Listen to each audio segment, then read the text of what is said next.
On this edition of Primetime News, after discussions that lasted almost 24 hours, the two Koreas agreed to hold family reunions from October 20th to the 26th at North Korea's Mount Kumgang resort. For 2016, the Korean government is expected to tighten the belt even when the supplementary budget is added to the mix as it seeks to increase its spending plan by 3%. As Europe struggles to find ways to deal with the influx of migrants, Germany urges neighboring countries to do more and play a constructive part to resolve the situation. These stories and more next.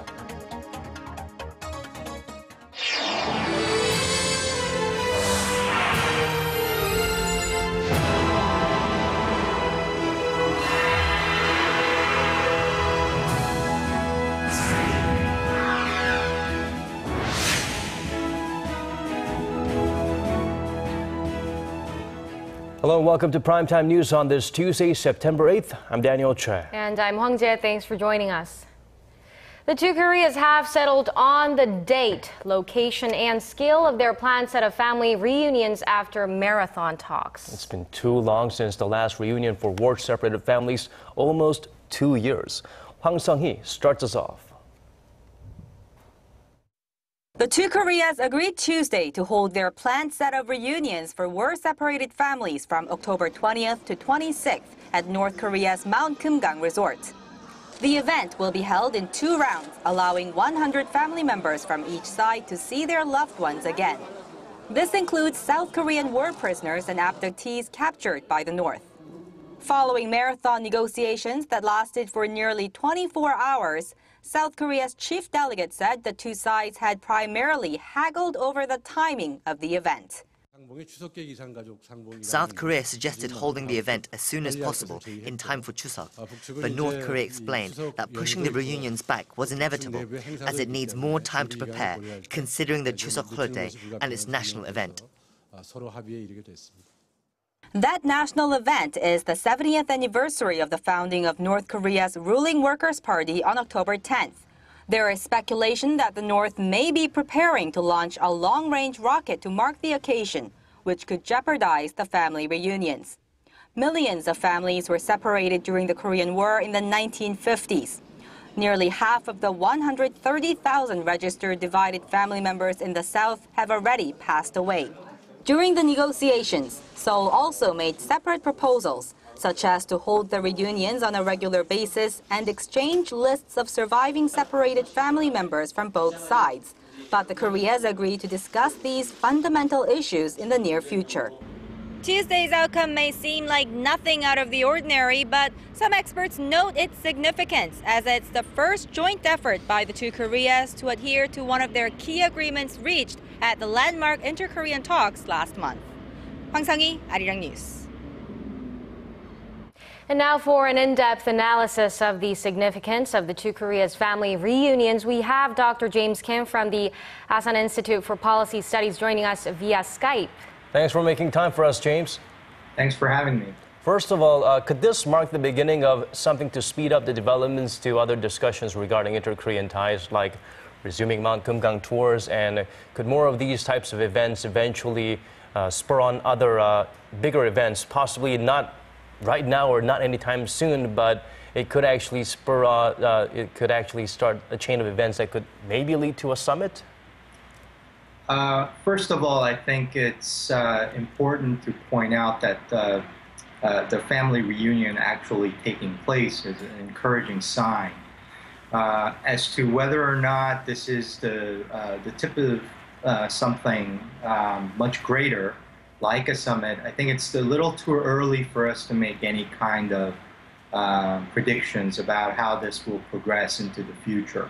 So while it is encouraging, I think we should wait to see how things develop over time. But one worrisome fact about the reunions is that it will take place between October 20th and the 26th, as we've just seen in Sung-hee's report, and that's just 10 days after the North's 70th anniversary of founding of the ruling Workers' Party, and many expect that during that period, Pyongyang could launch a rocket. How much of a concern is there that this could hamper the family reunions? Again, we'll have to wait and withhold judgment on whether any kind of provocation will occur before the family reunion. But there is some indication that we have through some satellite sources and information that suggests there's some preparation work taking place along the western seaboard of North Korea in Tongchangli area. Whether this will actually result in a missile launch or a rocket launch of some sort, or potentially in some other area, a nuclear test of another sort, it will put South Korea at a very, very difficult position, given that that kind of provocation will be timed with the 70th anniversary of the Workers' Party, and the family reunion will occur shortly thereafter.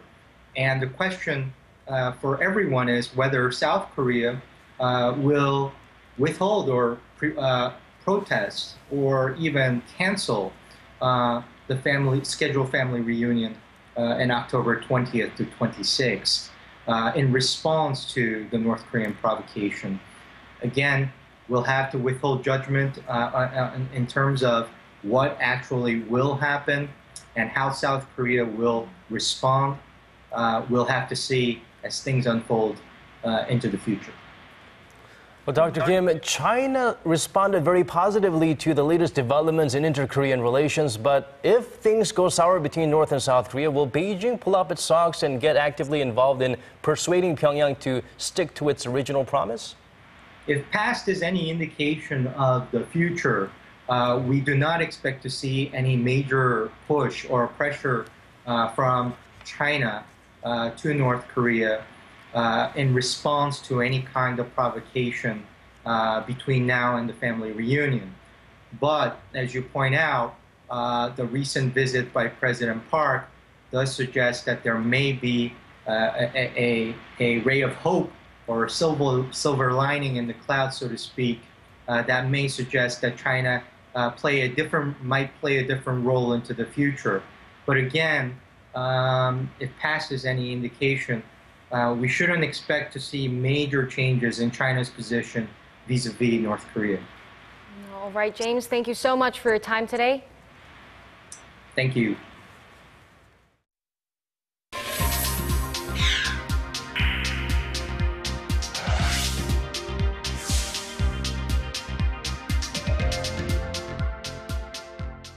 South Korea is stepping up efforts to help developing countries combat infectious diseases like Ebola. While attending the Global Health Security Agenda Tuesday, President Park Geun-hye pledged to inject $100 million to 13 countries like Cambodia and Peru over a 5-year period beginning next year. She hopes the move will help the international community secure a future free from the threat of infectious diseases. Senior health officials from some 40 countries are attending the event, where they're expected to produce a so-called Seoul statement. Keeping its expansionary tone, the Korean government has laid out its budget proposal for next year, set to be submitted to the National Assembly on Friday. Officials hope to fire up the sluggish economy with the plan, but concerns grow over the country's fiscal health. Our Shin Se-min has the details.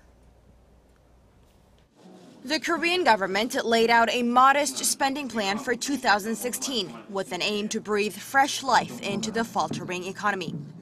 According to the plan, nearly 32% of the total budget will be spent on improving social welfare, with about 13% of that earmarked for lifting youth employment. Defense spending will also increase by 4% as the government seeks to modernize military equipment in the face of possible threats from North Korea. The total budget of 386.7 trillion won, or $320 billion, is up 3% from this year's spending that includes a supplementary package. But the rise is fueling concerns over the country's fiscal soundness. The higher level of national debt should be seen as an inevitable way to support the economy. But the government will do its part to shore up the domestic economy by all means. With the budget proposal, the sovereign debt next year is expected to surpass 40% of the country's GDP, the highest figure on record. This as the fiscal deficit is forecast to reach 2.3% of the GDP in 2016 from 2.1% this year. Experts say although the country's fiscal debt is currently at optimum levels, it has the potential to worsen faster than the government expects. The country's aging population and the youth unemployment crisis will only push the government to spend more in the years to come. While the government reassured the public that it's not considering raising taxes, it's trying to ensure fiscal soundness by forging financial reform. Both the government and experts point to the need for the National Assembly to approve a pay-as-you-go system, a rule that ensures new expenditures or tax cuts are paid for in advance through spending reductions or tax increases. Shin Sa-min, Arirang News. Over at the National Assembly, lawmakers have laid out plans for their annual audit of state affairs, which gets started in just 2 days with representatives from rival parties seeking to set the stage for an upcoming general election next spring. Our Kim Young-gil has more. The ruling Saenuri Party is hoping to make livelihood reforms the focus of this year's annual parliamentary audit. The upcoming Assembly audit will be focused on whether the government implemented effective policies to improve the livelihoods of the people. During the audit, we will cooperate with the opposition to avoid getting embroiled in political wrangling. The ruling bloc said it would reward lawmakers who come up with good policy alternatives for the government that help resolve various kinds of hardships for the public. The main opposition MPAD said it would focus on reviewing obstacles to reforming the country's family-owned conglomerates or chaebol, and key corporate executives will be summoned for questioning. The chaebol have come under increasing scrutiny in recent months following a series of high-profile cases involving some of Korea's biggest companies. Business tycoons will be required to participate in the audit as witnesses. Conglomerates have lost their entrepreneurial spirits and drive for innovation due to preferential treatment. We also plan to evaluate the inadequacies in President Park Geun-hye's administration. The MPAD also said it is determined to fix the government's mistakes by correcting existing policies and/or presenting new policy alternatives. Analysts expect the two parties to seek to strengthen their standing with the public through the audit, ahead of a general election next April. Kim Young-gil, Arirang News. Search and rescue operations continue off the southern coast of Korea for the 8 passengers of the fishing boat that capsized on Saturday. According to our Han Da-eun, while the relatives of the missing travel to the scene of the sinking await word on their loved one's fate, unfortunately, hope is fading by the hour. Family members of the 8 recreational fishers who have yet to make it home gathered at a southern port to head to the area where their loved ones went missing. They try their best to remain calm while boarding a speedboat that takes them to waters off Chuja Island, where the accident happened late Saturday. Seeing the cold waters up close, some began crying inconsolably, wailing, while some find the strength to fight back the tears. But it's hard for them to contain their emotions as they shout out the names of their relatives. Although I'm here, there's nothing I can do now. I just want to see my son, even if he's dead.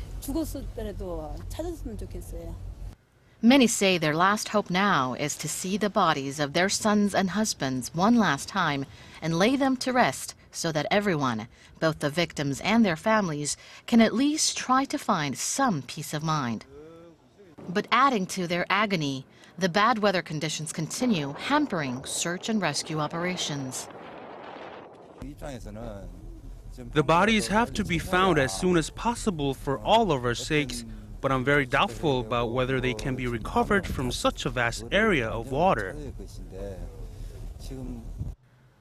Search operations have continued for a few days now, but another day passes without much progress.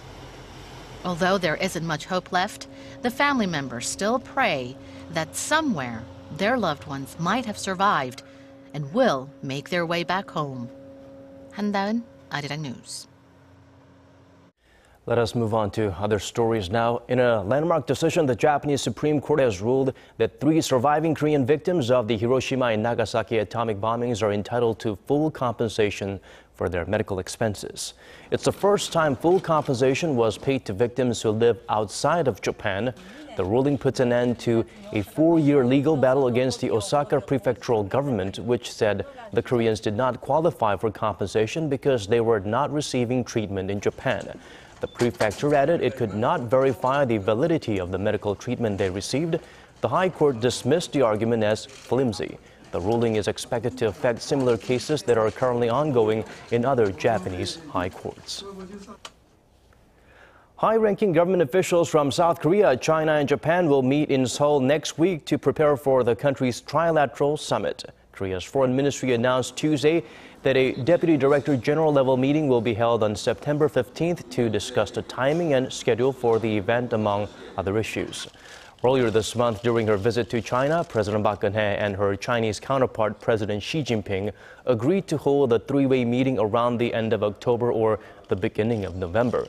It will be their first summit since May of 2012, when the annual group meetings were halted due to Japan's continued distortion of history. A growing number of analysts fear the effects of China's economic slowdown could be more serious than originally thought. It puts countries dependent on Chinese imports on high alert, and the latest data projects Korea will be the 3rd hardest hit if demand from China continues to fall. Kwon So-ah gives us the details.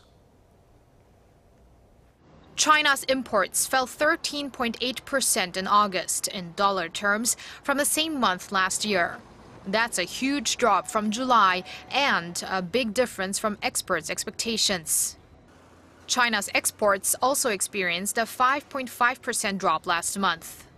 With China's trade figures continuing the downward trend, there are concerns that the already substantial impact on countries intimately tied to China could bring further dark clouds in their economic growth. China's imports were down 14.6% over the first 7 months of the year from the same period in the previous year. According to an analysis by The Guardian, if the level of decline stays the same for the rest of the year, New Zealand and Australia would be the countries hit the hardest, with their GDP expected to drop by 1.9% and 1.7% respectively. And Korea, which exports around a quarter of its outbound shipments to China, would be the 3rd most affected country, with a 1% decline in its GDP and a loss of almost $13.9 billion in exports. China's devaluation of its currency has raised its price competitiveness in the export market. But for Korea, the move poses a growing threat to key export items such as ships, steel, and electronics. Experts say since Beijing's recent policies haven't shown any significant effects yet, there is a chance it could further devalue the yuan later this year, which means Korea will have to defend itself with new export strategies. Kwon So-ah, Arirang News.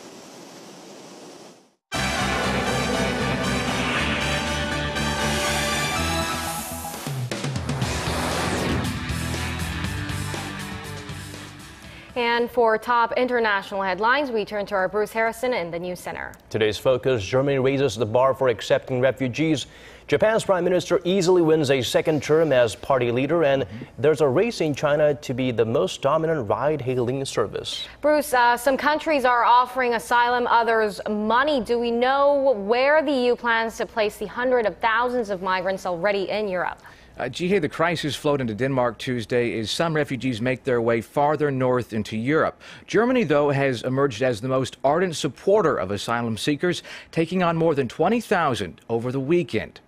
On top of this, Germany said it can take on 500,000 migrants a year for the next several years, but not without some help. We need a strengthened European response. Only with a common European solidarity will we be able to master this challenge. The head of the European Commission is expected to unveil a quota system for refugees on Wednesday. The Commission says Germany will accept more than 40,000 and France 30,000 of the 160,000 who need to be relocated from Greece, Hungary, and Italy. The Czech Republic and Slovakia say they'll refuse to use the system. Hungary has also taken a hardline stance. Its defense minister resigned Monday over the slow construction of a wall aimed at keeping refugees out. But EU leaders are also looking outside Europe for support. The U.S.'s position on providing asylum is unclear, but officials of the Obama administration have been quick to point out that Washington is the largest donor of humanitarian assistance to the Syrian crisis. Japanese Prime Minister Shinzo Abe clinches a rare second consecutive term as chief of the ruling party. His unopposed win puts him on track to serve 3 more years as Prime Minister. Lee Soo-eun reports. It was an unchallenged win for Prime Minister Shinzo Abe. Noda Seiko, his only potential rival, gave up on the election to head the ruling Liberal Democratic Party after she was unable to garner the support of 20 lawmakers needed to run for the post. I decided to give up the election for the chief position because of my shortcomings. The rare reappointment puts Abe in a favorable position to keep his post as prime minister until 2018. Unless the lower house of parliament is dissolved before then and the LDP fails to win the next general election. In the meantime, Abe said he would continue to push for controversial legislation which allows Japanese troops to fight overseas for the first time since World War II. There is still important legislation left at the parliament. I plan to work in solidarity with the party to pass the bill.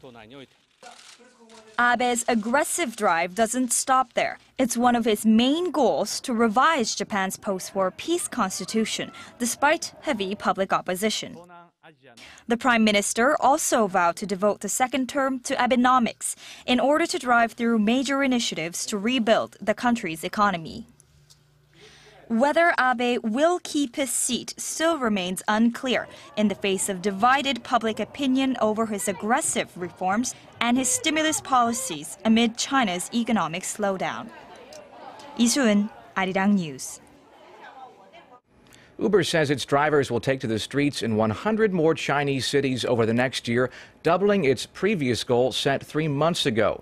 The U.S. ride-hailing company's CEO, Travis Kalanick, said the company's China unit has raised almost $1.2 billion through fundraising. He said its market share there has jumped from about 1% to between 30 and 35% this year. Kalanick didn't say whether that market was just for private cars or all ride-hailing services, including taxis. In China, the mobile platform application Didi Kuaidi dominates taxi hailing. The Beijing-based company recently reported that it's raised $3 billion. The companies are fighting for the biggest share, betting China will become the largest and most lucrative market to flag a cab from your phone. That's all for now. Have a good night.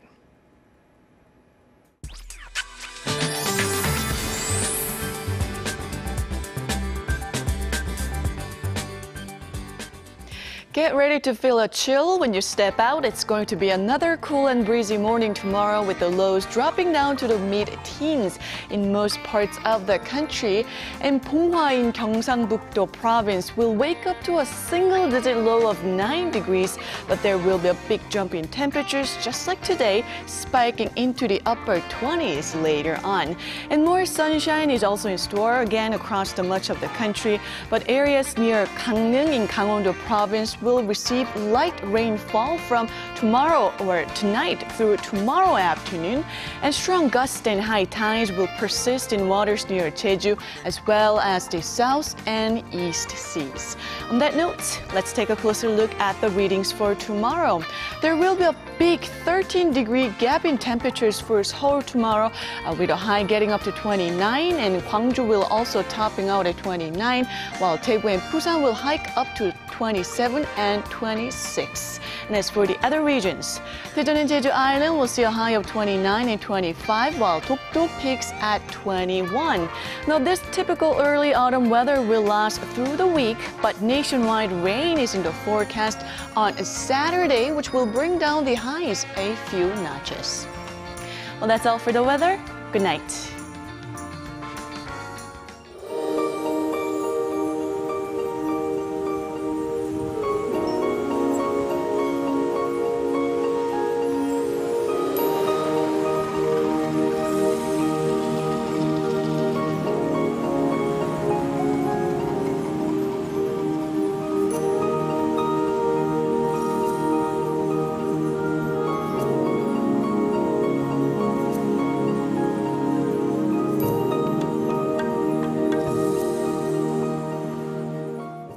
And that brings us to the end of our newscast. Thanks for staying with us. For more primetime news, do join us same time tomorrow. Goodbye for now.